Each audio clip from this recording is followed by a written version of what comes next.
Welcome to my this new one video. So आज चाहिँ हामी हाम्रो नेपालीको बारेमा के भन्छु क्या म नेपालीको बारे भन्दा नि हाम्रो आफ्नै बानी हो के। मैले कतिपय केटाहरूको देखेको छु के युट्युब च्यानल खोल्छ अनि 20 पुर्याएको हुन्छ सब्सक्राइबर अनि छोड्दै हुन्छ कि त्यहाँ भिडियो हाल्न छोड्या हुन्छ, एक दुईवटा भिडियो हाल्छ।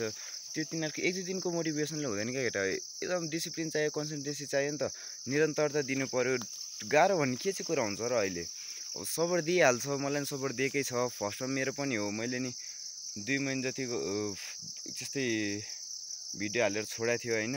अनि मेरो अस्ति पनि अब इक्जामको बेला यताउता अब एकचोटि त म अब त्यस्तै मुडमा थियो नि त, म पनि त्यस्तै एउटा अब प्रब्लममा थियो नि त। सो त्यति बेला मैले पनि भिडियो हाल्न छोडेको थिएँ, मेरो आइडी फ्रिज हुन आँटेको थियो कि त्यहाँ मैले अझ लगातार 2 अथवा 3 दिनमा मैले प्रायः भिडियो हालिराखेको हुन्छु। अस्ति पनि हालेको थिएँ मैले कुनै भिडियोहरू, त्यसमा पनि मेरो पहिला जस्तो भ्युज जाँदैन क्या। अहिले 50 मा अड्केर बसेँ, 50-60 त्यस्तै पुग्छ। पहिलाको म 200 हो त्यस्तो पुग्थ्यो लङ भिडियोमा, सर्ट भिडियोमा नि 200-300 पुगिरहेको हुन्थ्यो। अहिले त्यसो छैन क्या, 150 तिरै अड्केर बस्छ क्या। त्यो निरन्तर त दिनु पर्यो नि। अब सबै कुरा एकैचोटि कहाँ हुन्छ र, अब समुद्र त भत्तै बढ्दैन, थोपा थोपा गरेर समुद्र बन्या हुन्छ होइन। अब त्यो कतिको त्यो खोला मिलेर समुद्र बन्छ नि।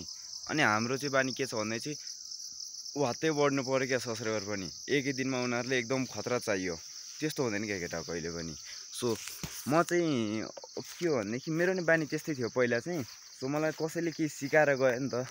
अब त्यो भन्छ नि जे हुन्छ राम्रोको लागि हुन्छ भनेर, हो मेरो नि त्यही राम्रैको लागि भएको होला जस्तो लाग्छ कि। अब उसले थियो बेलामा त छोडिदियो भने अब होइन, राम्रैको लागि छोड्यो उसले, म के भविष्य देखेन त्यो छोड्यो। अनि कोही केटाहरू ब्रेकअप भयो भनेको छ, ह्यान त्यान भनेको छ, आँसु बगाएको छ, ह्यान त्यान चुरोड खाएको छ, रक्सी खाएको छ, त्यो मुभ अन हुनै सकेको छैन। किन सकेन क्या मुभ अन हुन? लाग्ला अलिकति टाइम त, ल ठिक छ तिमीहरूले ट्रु लभ गऱ्यो होला, हल्का टाइम त लागिहाल्छ नि। जे कुरामा टाइम लाग्नु भनेको स्वाभाविक हो नि त। अब जस्तै मलाई पनि टाइम लागेको थियो 1-2 मन्थ जति त अब होइन। अब त मतलब लागेन नि त केटा हो। अब त बस त्यसलाई एकदम उस बनाउने हो नि त, बेकारमा छोड्यो चाहिँ यसलाई भन्ने हो, त्यस्तो बनाउने हो नि त। म चाहिँ कति प्रकारको मलाई बानी ठिक लाग्दैन। गर्लफ्रेन्डले छोड्यो भनेको छ त्यो एउटै केटीमा अड्केर बसेछ, नो, मबाट त्यस्तो हुँदैन। जे हुन्छ राम्रोको लागि हुन्छ। मेरो छिटै छोड्यो, आनन्दै भयो, म त्यसमै खुसी छु क्या। जे सुकै होस् मलाई मतलबै लागेन, उसले जे गर्यो उसको खुसीको लागि गर्यो, त्यही खुसी म खुसी हुँ।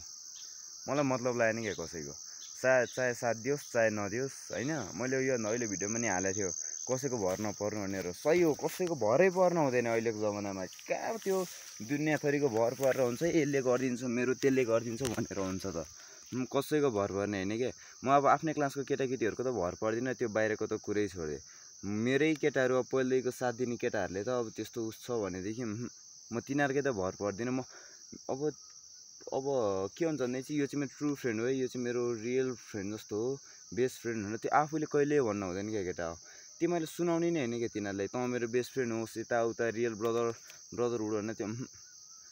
अब यदि उसलाई पनि लागेको छैन ऊ साथ बस्छ, साथ दिन्छ, यदि उसलाई लागेको छैन छोडिदिन्छ त के हो त? त्यसले छोडिदिएमा तेरो लाइफमा के हुने हो र? केही हुँदैन। यस्तो नाथे झारपातले छोडिदिएमा टेन्सन लिनु हुँदैन केटा हो। जे छ चिलमा आफ्नै पारामा जिङ्गलाला हुरुर भन्ने जिन्दगी त्यति हो। मेरो चाहिँ त्यही छ लाइफको रुल। एउटा टाइम टेबल बनाऊ क्या तिमीहरू आफ्नो। बिहान 4 बजी 5 बजी उठ्यो, म चाहिँ प्रायः भनेको 4:30 मा म अलवेज त्यो उठेकै हुन्छु क्या। म 4:30-5 बजीतिर म अलवेज उठेकै हुन्छु। त्यस्तो टाइम टेबल चाहियो नि त। अनि त्यो हाउडामा गरेर अब भन्छ कतिहरूको त मनमा लाग्छ होला बेलुका एकछिनको मोटिभेसन हो क्या त्यो, भोलि बिहान यति बेला उठ्छु भनेर होइन। तिमीहरूले त्यही एउटै काम तिमीहरूले निरन्तर 2 हप्ता दियो भनेदेखि तिमीहरूको त्यो आफ्नै बानी बस्छ क्या। त्यही टाइममा तिमीहरूलाई त्यही के गर्ने थियो हो त्यो मन लाग्छ नि त। त्यो हुँदैन केटा हो। साथ भनेको जसको नै पाइन्छ, बस पैसा हुनुपर्छ आफ्नो साथमा, पैसा हुनुपर्छ र आफ्नो एकदम उस हुनुपर्छ।